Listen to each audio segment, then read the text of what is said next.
yo sí tengo que decir una cosa de carácter organizativo, que todavía no corre prisa, pero que por si acaso luego se me olvida, y está bien que se vaya saliendo. Cuando haya que hacer un examen de esto, para aquellos que tengan que hacer examen, porque tengan que tener una calificación, cuando haya que hacer un examen de esto,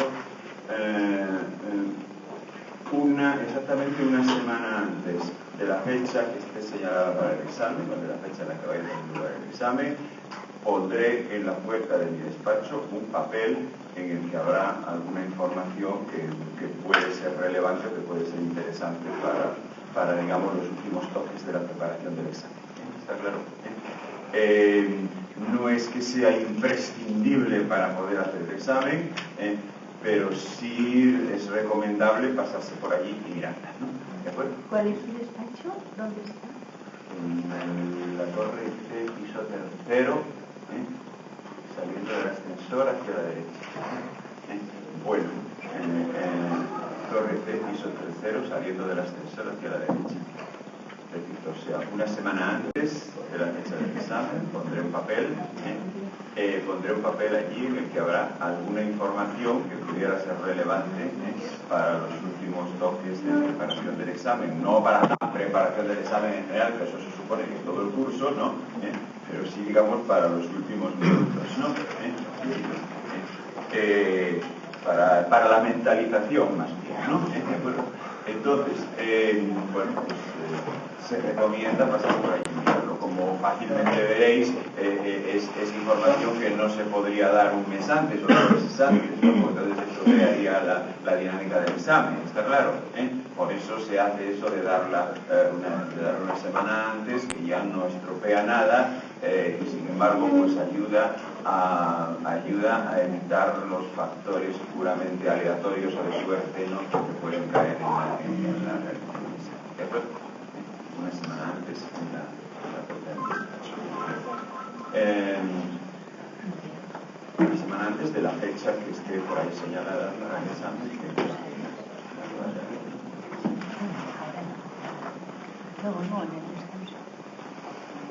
Bueno, entonces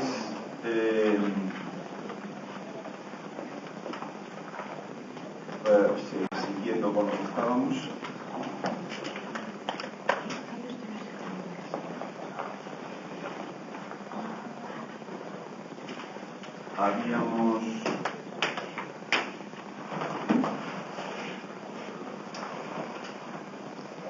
habíamos realizado una serie de argumentaciones siguiendo lo que pudiéramos llamar la segunda ola o la segunda generación, vamos a llamarle así, la segunda generación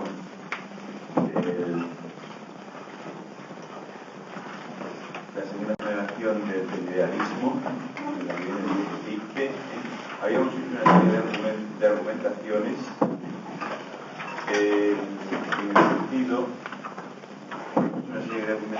en el sentido de que la crítica, digamos, completamente intraidealista, y en nombre de los postulados del propio idealismo que el propio Fichte había introducido, la crítica, por tanto, así, interna, consistía en hacer notar, consistía bajo diversos nombres, diversos planos, de los que más o menos hemos ido viendo algunos, ¿no? Consistía en hacer notar que sí, que de acuerdo en lo de que no es sostenible esa irreducibilidad de la dualidad entre lo a priori y lo empírico, ese carácter irreduciblemente contingente de lo empírico, que además motiva un carácter, si no contingente, al menos sí fáctico, observacional, del descubrimiento de lo propio a priori, ¿no? Que efectivamente había que suprimir ese dualismo, y en general había que suprimir los y, por así decirlo, los y, había que suprimir las juxtaposiciones, ¿no?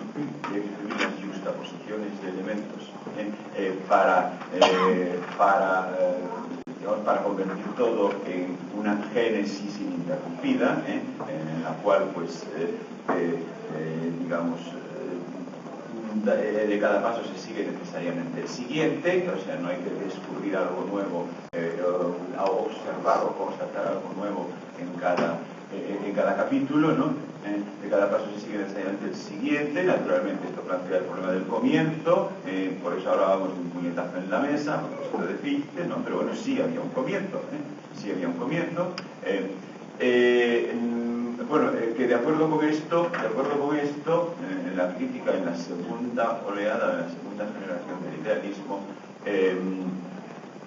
venía a decir que de acuerdo con esto, de superar las justaposiciones, o superar los y, superar esto y aquello, ¿no? Lo cognitivo y lo práctico, lo a priori y lo empírico, etcétera, ¿no? De acuerdo con esto, bueno, pues lo que no se puede hacer, sin embargo, se le reprocha a Fichte haber hecho, de acuerdo con eso, lo que no se puede hacer es pretender que se supera el dualismo haciendo que uno de los dos términos se trague, ¿no?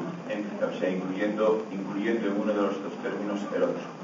Porque en ese caso lo que sigue habiendo es uno de los dos términos, y uno de los dos términos es inseparable del dualismo. Es decir, un término, sea el que se trague al otro, es un término, por lo tanto el dualismo sigue, ¿no? Por lo tanto el dualismo sigue. Es aquello de que si el día se trague la noche, o el verano se trague el invierno, o la vida supere la muerte, ¿no? Pues esto no tiene ningún sentido, porque si no hay noche no hay día, si no hay invierno no hay verano, si no nos morimos tampoco estamos vivos, ¿no? Bueno, por lo tanto, se reprocha a Fichte que no ha sido consecuente con esto, y por lo tanto pues hay una serie de dinámicas conceptuales que tienden precisamente a eliminar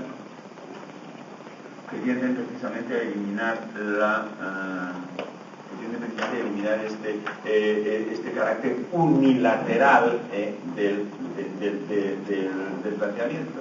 Es decir, bueno, hemos superado el dualismo, pero eso quiere decir que estamos en uno de los dos términos. Bueno, pues entonces no lo hemos superado, ¿no? Entonces, habíamos hablado de esto a propósito, habíamos hablado incluso en el sentido de algo así como yo, cosas, sujeto, objeto, ¿no? Habíamos visto cómo efectivamente la situación de esos dos términos, habíamos explicado por qué surgen estos términos, sujeto y objeto, con el sentido que tienen modernamente, ¿no? Pero habíamos visto cómo la posición de esos términos en Fichte precisamente no es simétrica, o sea, no es recíproca, ¿no? Digamos, uno de ellos se traga al otro, ¿no?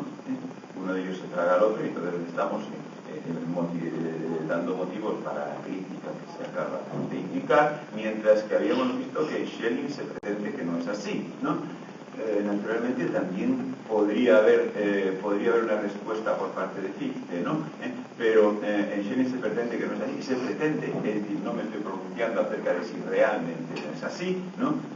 Pero en todo caso, porque para pronunciarme sobre eso, pues a lo mejor tendría que dar todo un curso sobre Schelling, ¿no? Lo cual no se plantea, ¿no? Sería además, o sea, evidentemente es pretencioso el pretender en un curso en el que tienes que hablar de 5 o 6 pensadores, además hacer la crítica de cada uno de ellos. Eso no tiene ni pie ni cabeza, tienes que situarte dentro, y aún así con muchas limitaciones, ¿no? ¿De acuerdo? En todo caso, será o no será, pero evidentemente la intención, lo que guía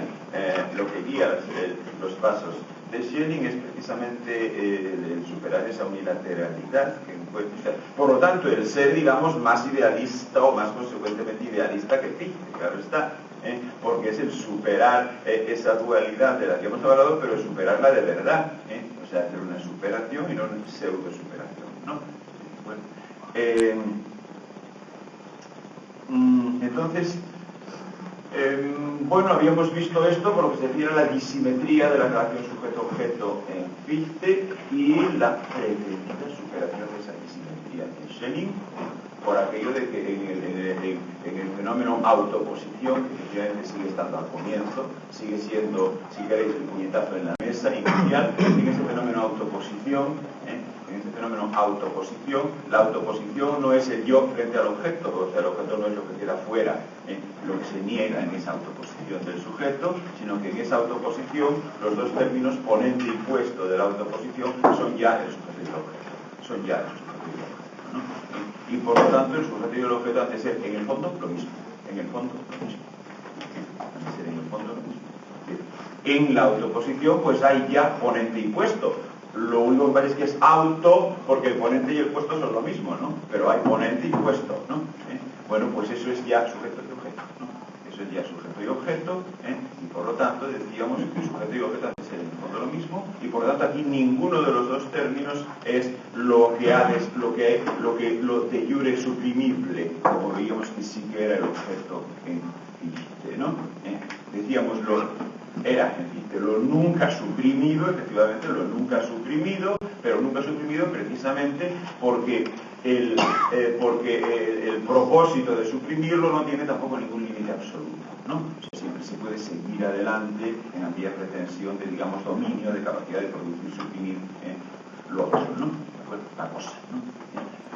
Recordad que derivábamos de ahí el concepto de reconocimiento de la cosa propio de la modernidad, es decir, derivábamos de ahí el concepto de lo físico-matemático, de la física matemática como el modo de conocimiento de objetos propio de la modernidad.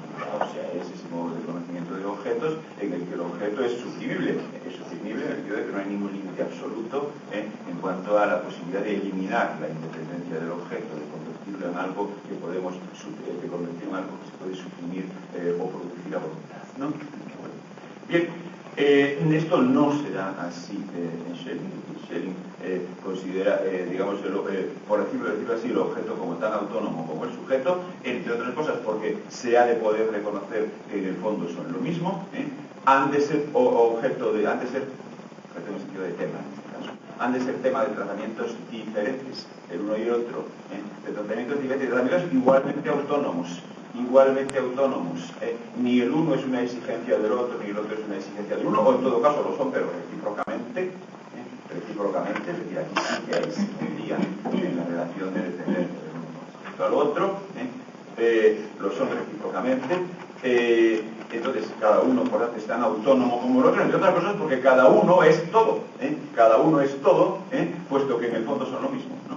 Puesto que en el fondo son lo mismo. Son algo así como un desdoblamiento de lo absoluto mismo, como dos modos de presencia de lo absoluto mismo, ¿no? Por tanto, cada uno es todo, por tanto cada uno ha de poder ser tema o ser contenido de una presentación que sea precisamente la suya y que sea consecuentemente la suya. Lo que pasa es que de esas dos presentaciones ha de poder verse precisamente para que cada uno de ellos sea autónomo, es decir, para que cada uno de ellos sea todo, y no dependa de otro, precisamente tiene que ser lo mismo en el fondo, ¿no? Precisamente tiene que ser lo mismo en el fondo, ¿no? O sea, nada puede ser autónomo, nada puede ser absoluto, nada puede ser independiente de otro, si no es que él mismo es todo. Si no es que él mismo es todo, y viene de atrás, ya incluso que moderna Leibniz, por ejemplo, ¿no? Pero no es de la moderna 2, sino de la moderna 1, ¿no? ¿De acuerdo? O sea, nada puede ser autónomo en sí mismo, ¿no? Si no es todo, ¿no? Entonces, si aquí hay dos, cada uno de los cuales es susceptible de un tratamiento consistente en sí mismo y no dependiente del otro, entonces cada uno de los dos es doble, por lo tanto en el fondo los dos son lo mismo, es decir, con base en esos tratamientos independientes ha de poder hacerse ver que esos son dos tratamientos o los modos de presentar en el fondo lo mismo.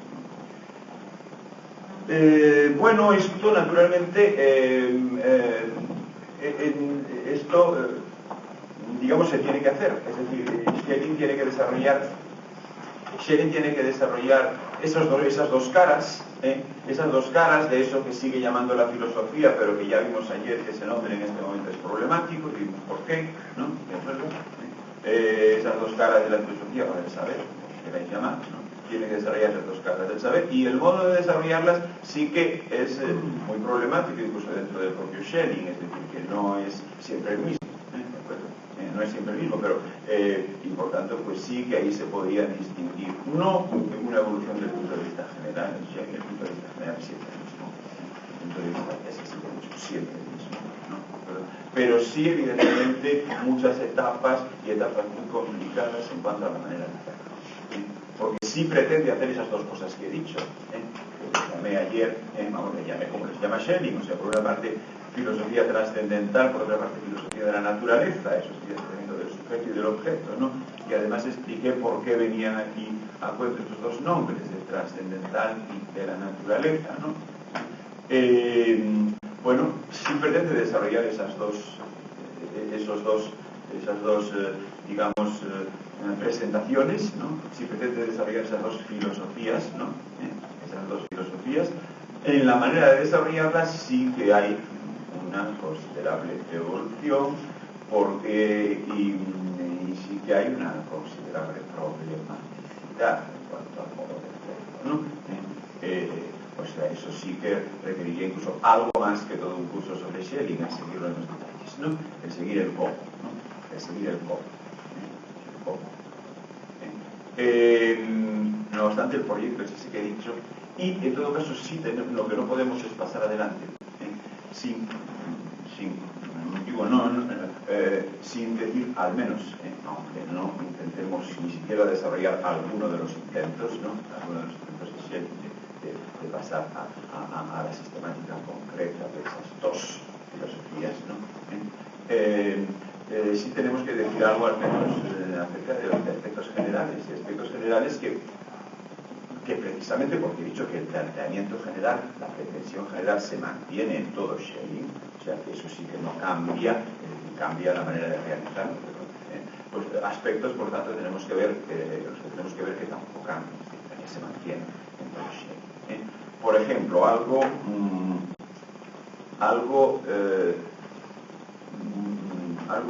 considerablemente importante, ¿no? Y que, digamos, hace cambiar mucho el aspecto, incluso inmediato, de la filosofía, o de lo que ya no es quizá la filosofía, sino simplemente el saber, de Schelling a lo anterior, ¿no?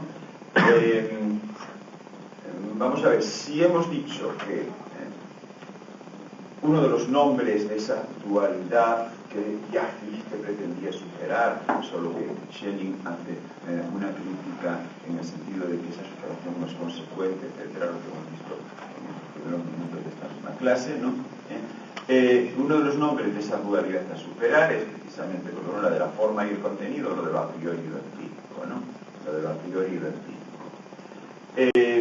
Entonces, eso que hemos dicho de que la superación no puede hacerse, digamos, engullendo uno de los dos términos en el otro, haciendo que uno de los dos términos se trague al otro, haciendo que uno de los dos términos sea todo, puesto que si es uno de los dos términos, la dualidad sigue estando ahí, ¿no? La dualidad sigue estando ahí. Eso del día y la noche que dijimos, eso de la vida y la muerte, ¿no? Esto que hemos dicho se manifiesta concretamente, hablando de a priori y empírico, de forma y contenido, se manifiesta en que es evidente que forma y contenido a priori y empírico son, incluso en su desarrollo concreto, digamos en el contenido de la forma y en el contenido del contenido, o sea, en qué es lo que hay en lo a priori y qué es lo que hay en lo empírico, son, incluso en ese desarrollo concreto, digamos, complementarios lo uno de lo otro. Complementarios lo uno del otro, incluso en ese desarrollo concreto. Como no podía dejar de suceder ya desde Kant, porque a fin de cuentas, ¿qué es lo a priori? Insistimos mucho hablando de Kant y eso se mantiene, sigue en pie, ¿no? Insistimos mucho hablando de Kant en que lo a priori no es algo distinto que conozcamos a priori a diferencia de lo que conocemos empíricamente, sino que lo a priori es el en qué consiste la validez de lo empírico mismo, ¿no? ¿De acuerdo? ¿Está claro? Lo a priori es el en qué consiste la validez de lo empírico mismo. Lo a priori es simplemente el en qué consiste la propia validez empírica, ¿no? ¿De acuerdo? Por eso es a priori, precisamente, ¿no? Porque como es ni más ni menos que el en qué consiste la propia validez empírica, pues es de antemano obligatorio para todo lo empírico, ¿no? Todo lo empírico tendrá que cumplir con esas condiciones a priori, porque si no tampoco será empírico, ¿no? Entonces, no, pues lo que no será empíricamente válido. Así fue como lo explicamos en su momento hablando de Kant, en los primeros días del curso, y esto sigue en pie, esto sigue en pie. Por lo tanto, a fin de cuentas, lo a priori no es más que, por así decir, el estatuto de lo empírico como tal, ¿no? ¿Entendido? El en qué consiste que algo sea empíricamente válido. Por lo tanto, las características de lo empírico, que lo hagan incompatible con la noción de uno todo, serán características marcadas precisamente por lo a priori, ¿no? Serán características marcadas precisamente por lo a priori.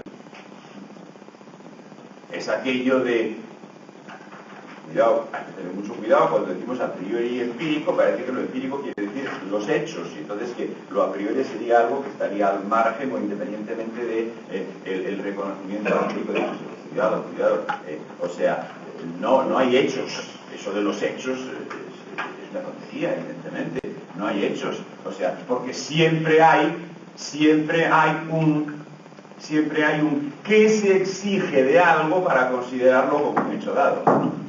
¿De acuerdo? ¿Qué se exige de algo para considerarlo como un hecho dado? Y eso no es igual, por ejemplo, en el ámbito de la física matemática moderna que en otros ámbitos. Siempre hay un qué se exige de algo para considerarlo como un hecho dado.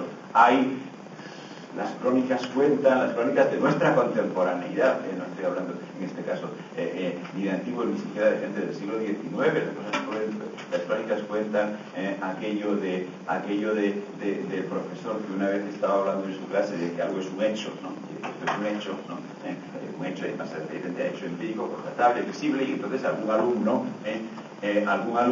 le preguntó qué quería decir con eso de que es un hecho, ¿no? Y entonces el profesor se puso de pie y dijo, aquí no hay ningún hipopótamo. Recorrió toda la clase mirando por debajo de las sillas, se volvió a la tarima y dijo, está claro que aquí no hay ningún hipopótamo, eso es un hecho, ¿no?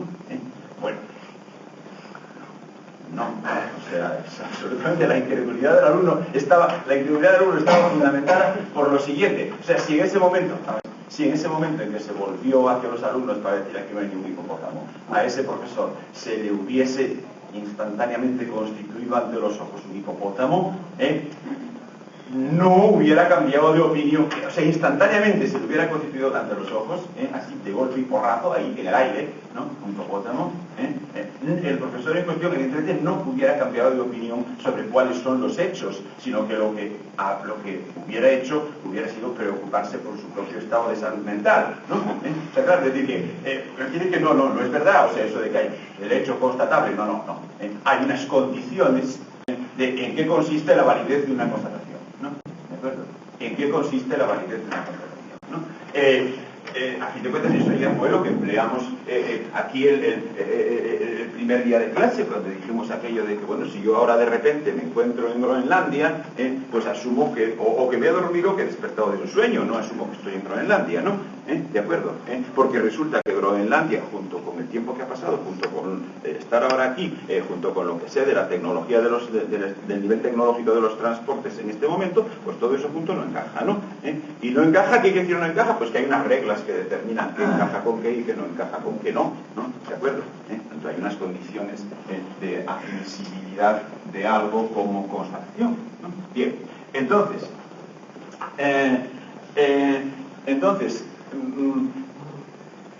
decía con esto, bueno, decía que lo a priori no es, o sea, eso que he dicho de el carácter correlativo de lo a priori y lo empírico, de que por tanto no se puede suprimir uno de los términos engulléndolo en el otro, ¿no? Que se ha explicado a propósito de todas las dualidades, pero en esta tiene esa concreción de que en definitiva lo a priori no es sino el estatuto de lo empírico, ¿no? El estatuto de validez empírica, ¿no? Bueno, entonces, esto quiere decir que todas las características de lo empírico,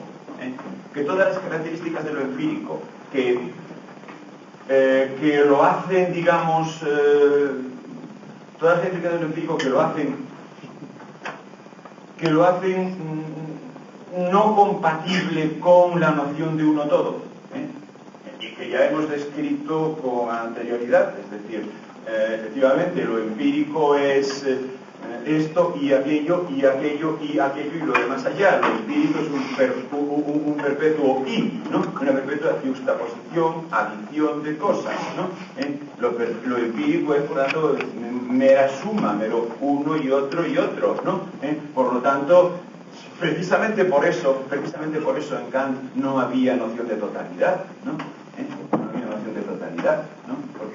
Porque efectivamente el contenido es empírico, ¿no? Y lo empírico siempre es añadir y añadir y añadir y añadir, y detrás viene otra cosa más, que incluso puede eventualmente ser incompatible con una anterior, y entonces habrá que mirar más de cerca, digamos, a ver con qué nos quedamos, pero lo empírico es aditivo, ¿no?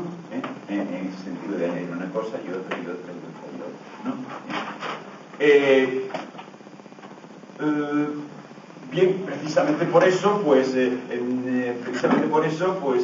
la noción de uno todo, en el momento en que se plantea, tendría que ubicarse, evidentemente, no en lo empírico, sino en la otra parte, en lo a priori, porque ahí es donde hay la posibilidad de una deducción, la posibilidad del principio de una deducción, que a partir de un paso se tenga que seguir el siguiente, se tenga que seguir el siguiente, se tenga que seguir el siguiente, que es justamente lo que no ocurre en el terreno empírico, ¿no? En lo a priori podía haber eso de la deducción, en lo a priori podía haber eso de la deducción, de la génesis, digamos. Podía haber eso, si bien precisamente en Kant no la había, veíamos, ¿no? Precisamente en Kant incluso lo a priori era observacional, fenomenológico, ¿no? Y esto es un reproche, como vimos, ¿no? Usted dice que es a priori, que no es empírico, pero en definitiva lo que está haciendo es observarlo, encontrarlo como necesario, encontrar que no se puede pensar sin eso, pero a fin de cuentas encontrarlo, ¿no? Bueno, entonces esa característica, volvamos a esa característica de lo empírico, que lo hace incompatible con la noción de uno todo, con la noción de totalidad, que es el carácter aditivo, se añade y se añade y se añade, ¿no? Pues el carácter de i, el carácter de i, el carácter de pluralidad que se añade lo uno al otro, ¿no? Bueno, pues a fin de cuentas ese carácter de lo empírico,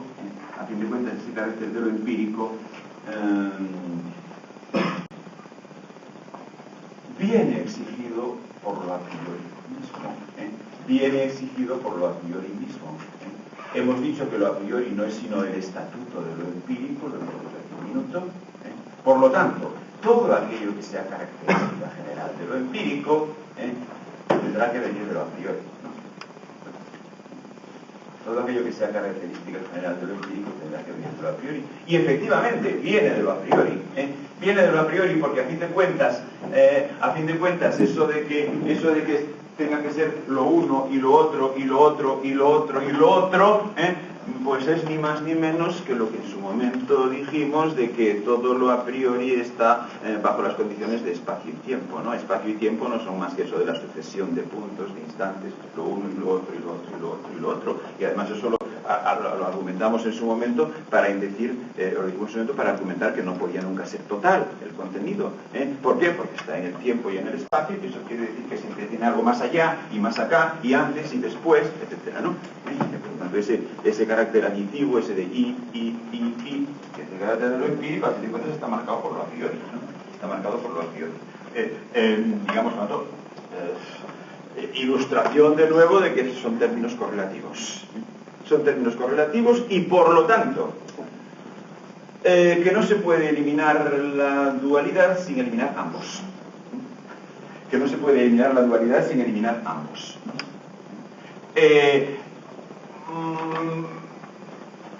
En otras palabras, que lo que está en juego,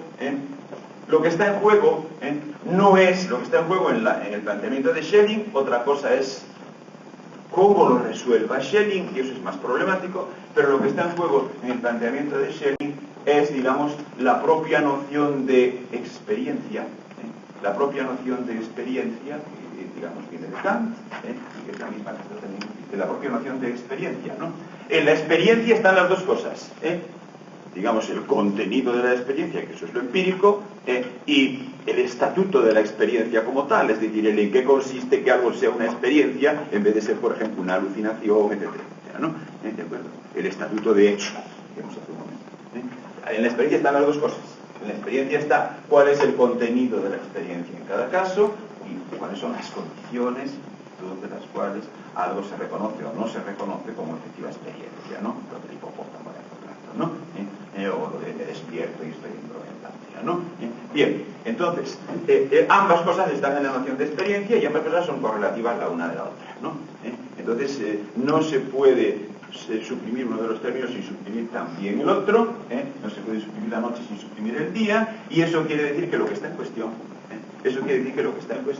es la noción misma de experiencia hasta aquí manejada. La noción misma de experiencia hasta aquí manejada.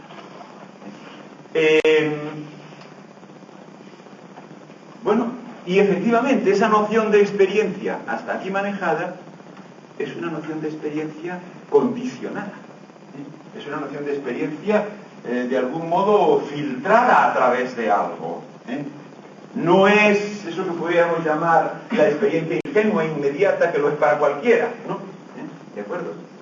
Ya hemos dicho, no hay el puro hecho, hay unas condiciones de qué es lo que se reconoce, o sea, qué se exige y qué no se exige de algo para reconocerlo como hecho siempre, ¿no? Entonces, la experiencia de la que hemos hablado hasta aquí, pues efectivamente incluye unas condiciones, por lo tanto sí que está de algún modo filtrado, o sea, no es un inmediato, o sea, no es algo a lo que uno se pueda remitir en la manera sencilla y ramplona en que lo hacía ese profesor que buscaba el hipopótamo, ¿no? ¿De acuerdo? Sino que tiene unas condiciones, ¿no? O sea, no hay el puro hecho, ¿no? Hasta tal punto tiene unas condiciones que aquí mismo en clase, ¿no? se ha visto incluso con referencias históricas, ¿no? Se ha visto incluso con referencias históricas, pues que no sé exactamente qué fenómeno cité, pero sí se dijo algo así como la descripción de cualquier fenómeno natural, por ejemplo, de la caída de una piedra, una tempestad o algo así, por alguien, digamos, anterior a la modernidad, por alguien claramente anterior a la modernidad, o simplemente por alguien externo al ámbito Grecia, helenismo, Edad Media, modernidad, ¿no? Pero incluso por alguien de la Edad Media o del helenismo o de Grecia, la descripción de cualquier fenómeno que se ve, pues, digamos, no se corresponde con lo que ve un moderno. O sea, no se corresponde con lo que ve un moderno. Y claro, la reputación no es por vía de hechos. Siempre hay alguna manera de interpretar el discurso antiguo. Siempre hay alguna manera de interpretar el discurso antiguo, y para eso están la filología y la hermenéutica, ¿no? Siempre hay alguna manera de interpretar el discurso antiguo que hace que el discurso antiguo no sea ninguna tontería. ¿De acuerdo? No sea, digamos, estar loco, ¿no? ¿De acuerdo?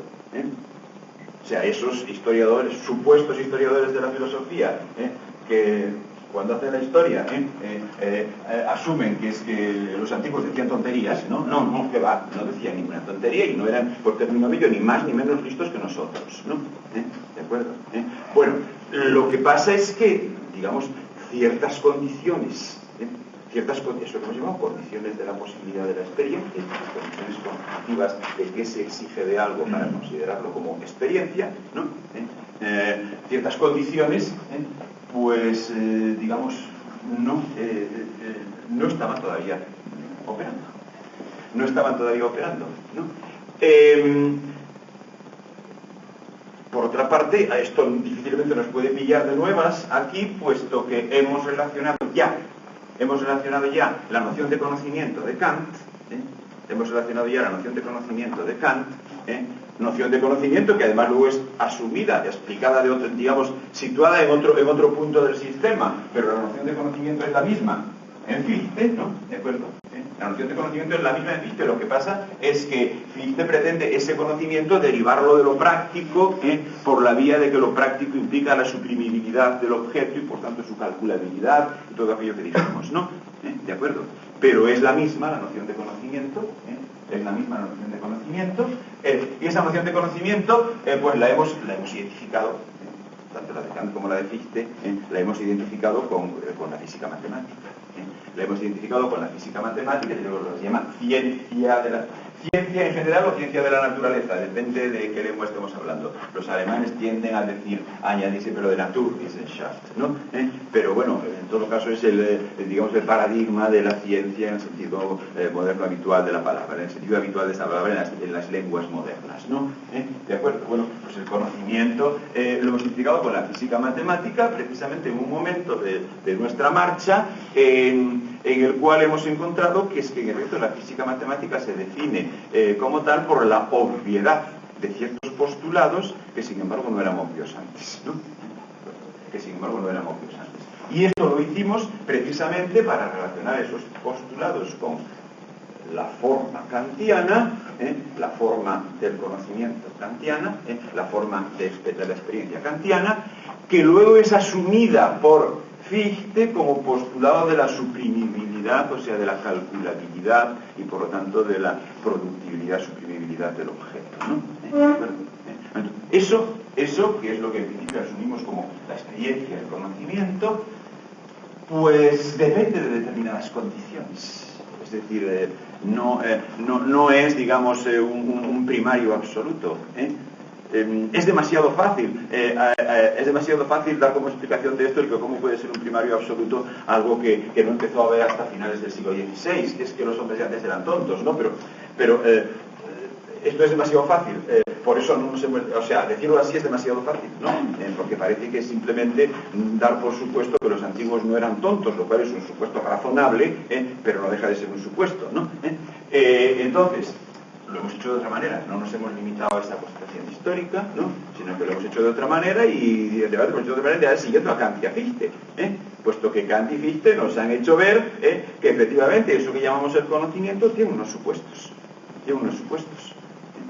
Es más, si los supuestos se relacionan precisamente con la suprimibilidad que hemos dicho, con la productibilidad, suprimibilidad y por tanto con la calculabilidad sin límite absoluto del objeto, si los supuestos se relacionan con eso, entonces Schelling está obligado a romper con ellos, puesto que acaba de decir que no, que el objeto es tan independiente como el sujeto, ¿no? Que son simplemente dos caras de lo mismo.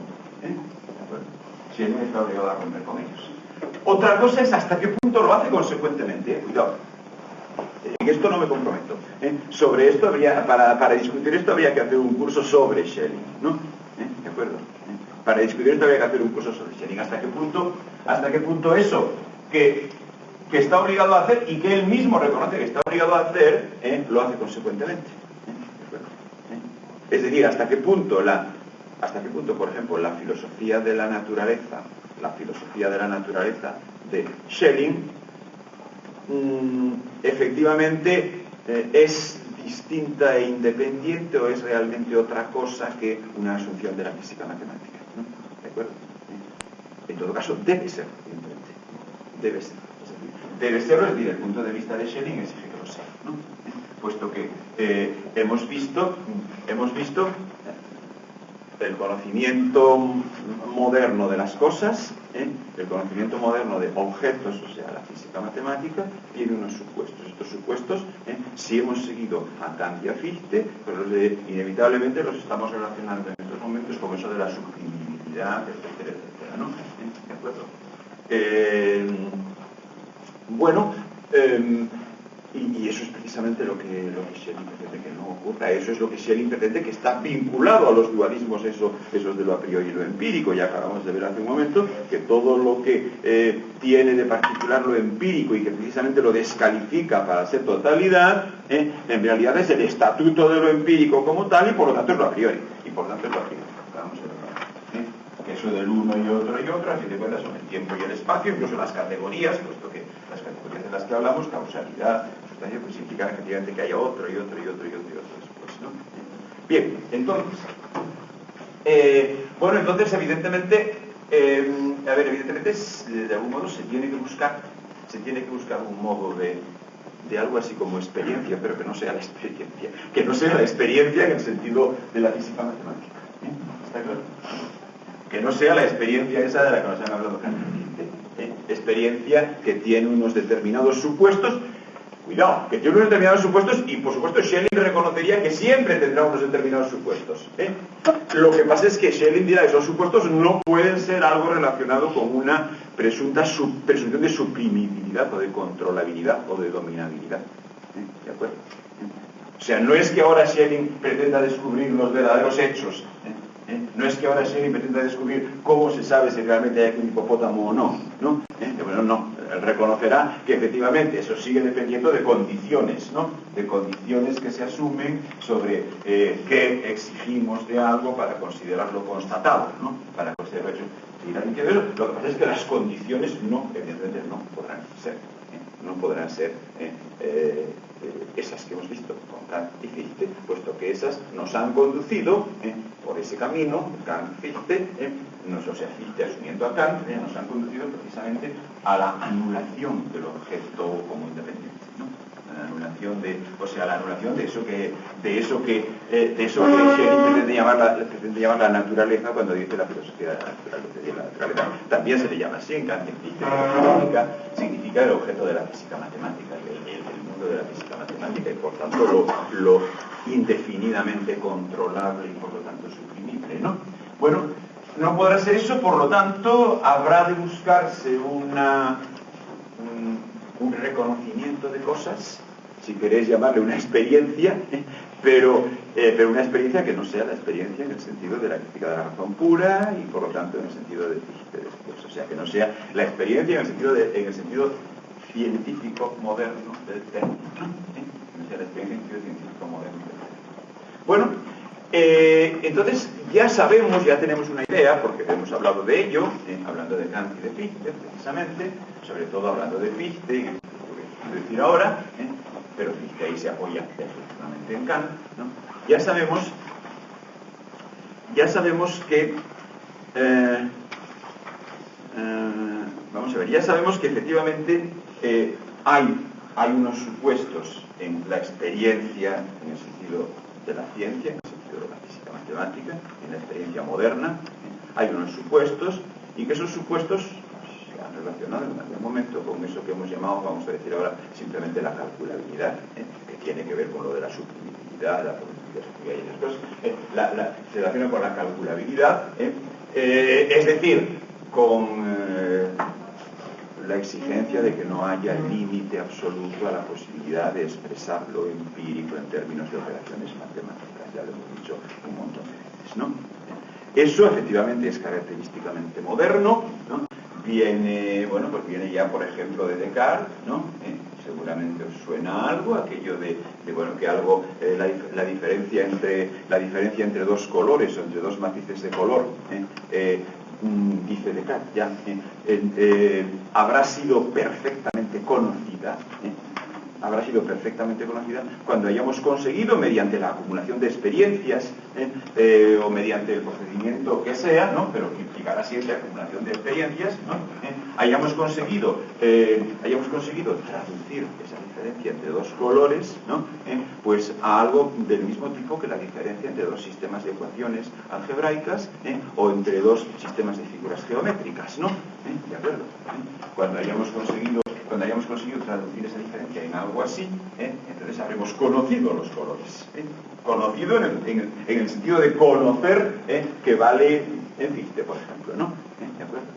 Hemos conocido, por ejemplo, en el sentido del conocimiento científico, físico, matemático. Entonces habremos conocido los colores. Esto de Kant, bueno, y por supuesto esto mismo lo dice Kant, no con las mismas palabras, pero algo así dice Kant y algo así dice Fichte, por supuesto, ¿no? Y algo así dice Spinoza y algo así dice Leibniz, es decir, no saltamos directamente de Descartes a nuestro tramo, ¿no? Entonces, algo así, entonces, quiere decir entonces que la experiencia del color, en la cual el color es color, ¿no? Simplemente, digamos, o sea, la experiencia del color en la cual el color es color, es decir, en otras palabras, el color del pintor, ¿no? El color del pintor, pues es precisamente lo que no es verdadero conocimiento del color, ¿no? ¿De acuerdo? O sea, eso es precisamente lo que cambia, lo que ya Descartes llamaría percepción confusa, ¿no? Y convertirlo en percepción distinta, convertirlo en percepción distinta, distinto es lo contrario de confuso, ¿no? Convertirlo en percepción distinta sería pues hacer esa operación que hemos dicho, o sea, traducirlo en una definición similar a la de la construcción de una figura geométrica o de un sistema de ecuaciones algebraico, que además es lo que se ha hecho. ¿Entendido? Además es lo que se ha hecho, como todo el mundo sabe, ¿eh? O sea, basta con, bueno, consúltese cualquier libro de física, ¿no? Está claro, consúltese cualquier libro de física, ¿eh? Es decir, a pesar de que es notable, a pesar de que Descartes y Spinoza y Leibniz y Kant y Fichte evidentemente no conocían nuestros libros de física, es decir, todavía no se había elaborado la teoría físico-matemática de la luz, ¿no? Y sin embargo ellos sabían ya que tenía que ser eso. ¿Está claro? Tenía que ser eso. Es decir, evidentemente, para nosotros nos guste o no, puesto que vivimos en ese ámbito, nos guste o no, pues efectivamente los colores pues no son ni más ni menos que fijaciones del valor de ciertas variables en ciertos sistemas de ecuaciones que rigen un fenómeno físico que, para relacionarlo un poquito con lo cotidiano, llamamos la luz, pero que también podríamos llamarla de otra manera, ¿no? ¿De acuerdo? O sea, no son ni más ni menos que eso. Bueno, por lo tanto, evidentemente, el que sabe qué es un color, pues no es el pintor, sino el físico, ¿no? ¿De acuerdo? No es el pintor, sino el físico. Evidentemente, si esto se le hubiese explicado... si esto se le hubiese explicado experimento de historia ficción, por lo tanto en el fondo una tontería, pero es una tontería que puede servir para aclarar las cosas. Si esto se le hubiese explicado a alguien, si asumimos que conseguimos explicarle esto a alguien, por ejemplo, de época helenística o griego antiguo, o algo así, claro, es experimento de historia ficción, no tenemos ninguna posibilidad de dialogar con un griego, por ejemplo, ¿no? Si consiguiésemos explicarle el tipo de explicación que hemos dado del color, pues lo que ese personaje entendería que le estamos diciendo es que no hay color, que el color es mera apariencia, que el color es mera apariencia debido a que no percibimos suficientemente bien. Entendería eso, entendería que no hay color, que lo que verdaderamente hay es otro, ¿no? ¿Entendido? Que lo que verdaderamente hay es otro, y que nosotros percibimos color porque no percibimos suficientemente bien. ¿De acuerdo? No percibimos suficientemente bien. Entendería eso. Es decir, si imaginamos un hipotético, que no lo puede haber, observador neutral, vamos a cambiar ahora de personaje, vamos a hacer un experimento de historia ficción todavía más disparatado, que es imaginar no ya que dialogamos con un griego, sino un espectador neutral, pues ese espectador neutral diría, bueno, efectivamente los griegos o quienes fuese sí reconocían el color como tal color, mientras que estos otros señores, los modernos, lo que hacen es reducirlo a otra cosa, por lo tanto convertirlo en una mera apariencia vinculada a otra cosa, ¿no? Reducir a es negar, evidentemente, reducir a es negar, ¿no? Reducir a es negar, ¿no? ¿Entendido? Bueno, ¿esto a qué se debe? Sí, vamos a ver, ¿a qué se debe? Simplemente a que sabemos más que los antiguos. Simplemente, o sea, volvemos a lo de antes. Ellos decían tonterías, nosotros somos más listos. No, evidentemente no eran ni más listos ni más tontos que nosotros. Eso se debe precisamente a los postulados constitutivos de la física matemática de los que hemos hablado antes, ¿no? Los postulados constitutivos de la física matemática, esos que hemos dicho que están relacionados con la exigencia de calculabilidad, ¿no? ¿De acuerdo? Que hemos dicho que están relacionados con la exigencia de calculabilidad, la cual a su vez tiene que ver con la exigencia de productibilidad, suprimibilidad, ¿no? Esos postulados que exigen, como ya dijo Descartes, antes de conocer el ulterior desarrollo de la física matemática, exige, como ya dijo Descartes, que efectivamente que todo sea no en un momento dado, pero que no haya límite absoluto a la posibilidad de que todo sea expresado en términos de operaciones matemáticas. Por tanto, en definitiva, exigían eso, ¿no? Que los colores o lo que fuese, los colores, he dicho los colores simplemente para referirme a algo que de entrada, suena como muy estrictamente cualitativo y no calculable, ¿no? Pero podría haber puesto otro ejemplo, los colores o lo que sea, tengan esa traducibilidad. O sea, no es que seamos más listos ni más tontos, es eso de la suprimibilidad, por lo tanto calculabilidad, que nos ha explicado Fichte. Es eso de la suprimibilidad. O sea, en otras palabras, es que ¿por qué la percepción inmediata del color, la percepción del color que tiene el pintor, por ejemplo, no es, o sea, ¿por qué la percepción que tiene el pintor, por ejemplo, digamos, bueno, pues no es la que vale, no es la que vale desde el punto de vista físico-matemático, ¿no? ¿Por qué no es la que vale? Pues sencillamente porque no está implicada en ese postulado de la posibilidad de producir o suprimir o de transformar o de dominar o de controlar. ¿De acuerdo? Simplemente por eso, ¿no? ¿De acuerdo? No está implicada en eso y por eso no está implicada en el postulado de traducir en términos de operaciones matemáticas que ya había formulado Descartes en nombre de la modernidad entrante, ¿no?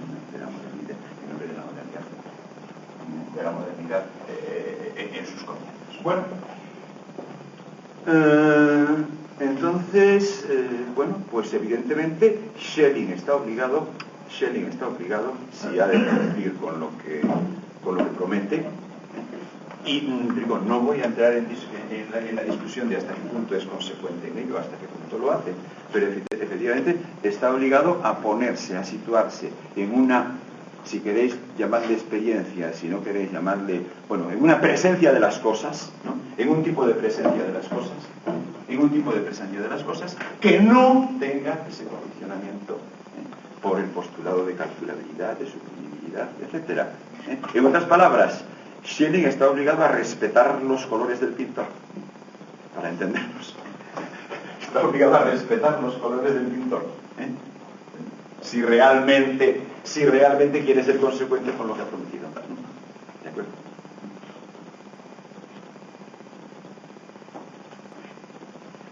Bueno, entonces, sí, de hecho, sea o no sea consecuente con lo que ha prometido,